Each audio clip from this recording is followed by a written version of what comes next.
दरवर्षीप्रमाणे यावर्षी सुद्धा वाढदिवसा निमित्ताने अनेक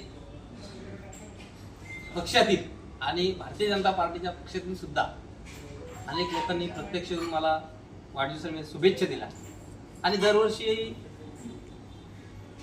प्रमाणे जो वाढदिवस साजरा केला जातो, परंतु ह्या वर्षी वाढदिवस माझा वेगळ्या पद्धतीने साजरा व्हावा म्हणून मी अशी एक संकल्पना केलेली आहे। तर दरवर्षी वाढदिवसानिमित्ताने ज्या ठिकाणी पाण्याच्या अडचणी आहेत त्या ठिकाणी 2 ते 3 बोरवेल मारून द्यायचा आणि आपला वाढदिवस ज्यांना पाण्याची टंचाई आहे त्या ठिकाणी पाण्याची उपलब्ध करून दिली तर तो वाढदिवस आपल्याला कुठेतरी सार्थकी लागेल, अशा पद्धतीची माझी संकल्पना आहे। येणार प्रत्येक वाढदिवसाच्या निमित्ताने मी दरवर्षी ज्या ठिकाणी पाण्याची अडचण त्या ठिकाणी बोरवेलची व्यवस्था करून देणार अशी माझी स्वतःची इच्छा आहे।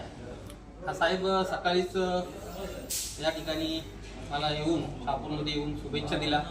दरवर्षीप्रमाणे त्यांच्या वाढदिवसानिमित्ताने शुभेच्छा असतात, त्यांच्या शुभेच्छा म्हणजे माझी एक नवीन येणाऱ्या वर्षाची एक ऊर्जा असते आणि ते माझे प्रेरणास्थान आहेत, मार्गदर्शक आहेत। त्यांच्या मार्गदर्शनात मी या शापूरमध्ये पक्ष न ठेवता सामाजिक काम करतो। कोणत्याही पक्षाचा माणूस असेल, अडचणीमध्ये असेल तर त्याला आपल्या माध्यमातून कशी मदत होईल असा प्रयत्न असतो।